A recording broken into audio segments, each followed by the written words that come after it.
One group's taking a unique approach to disrupting Americans' political duopoly. The group, called Unite America, is trying to recenter the political conversation that we're having every day by backing independent candidates competing in statewide races this fall. And in an effort to build momentum on Saturday, more than 200 independent leaders gathered in Denver for the first ever Unite Summit. With us now, veteran journalist Ron Fournier. Ron is now the president of Truscott Rossman, a Michigan public relations firm hired by the Unite America Group. And Ron attended Saturday's summit, and in a new column for the Washington Post this morning, he writes in part this: well, a viable third party isn't as elusive as a horned horse. There exists a rare but real creature in American politics that can systematically dismantle the status quo. The independent. Untethered to two major parties, growing in sums and significance, independent candidates and office holders are the reindeer of American politics. If these creatures can be corralled into controlling coalitions and legislatures across the country, including the U.S. Senate, they could find a powerful leverage point to break the partisan fever. Their time has come. November 6th could be Independence Day. Ron, it's great to have you with us.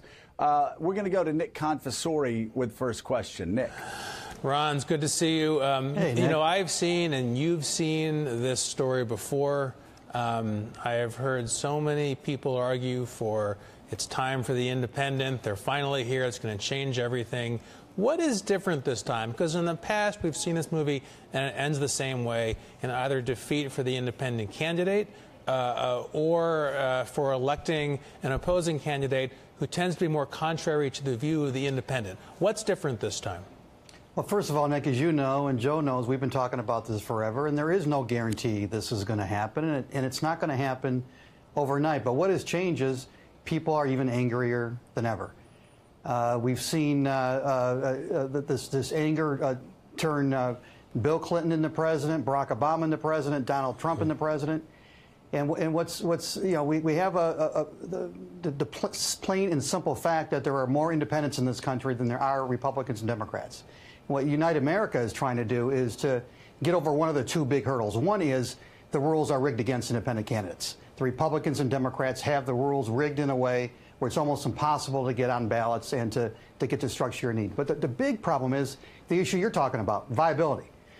Even though there are more independents out there, voters don't want to waste their vote, and they're worried, you know, is there any way that this can really happen? Well, what Unite America is trying to show on the state level is that if we can level the playing field through this organization, you can get independents elected. And when you get them elected, there are already examples where it can change the way state legislatures are governing.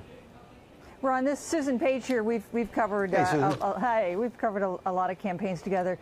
I think there's some concern on part of some Democrats that the rise of talking about third-party and independent candidacies in this midterm election could help Republicans, because it could be a place for Republicans who are Republican-leaning voters who are unhappy with the Trump era, give them a place to land without voting for Democrats. Do you think there is a partisan impact? I realize there's not a partisan intent by this movement, but is there the potential of a partisan impact from it?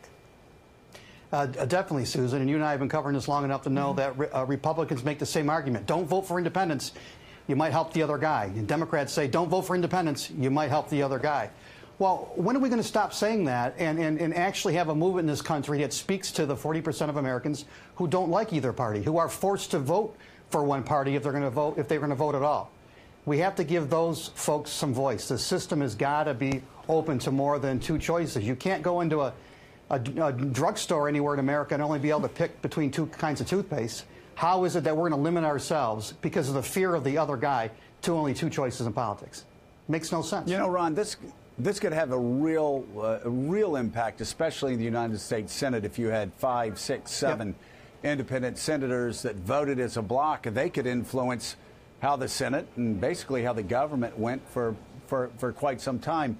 How did candidates like Angus King in Maine find a way forward where he's running this fall? And yes, a lot of people consider him to be more Democrat than Republican, but at the same time, he's got some Trump voters that look at him, like him, trust him, and will be voting for him. This is another guy who, he's most likely going to be reelected as an independent, drawing support from both sides.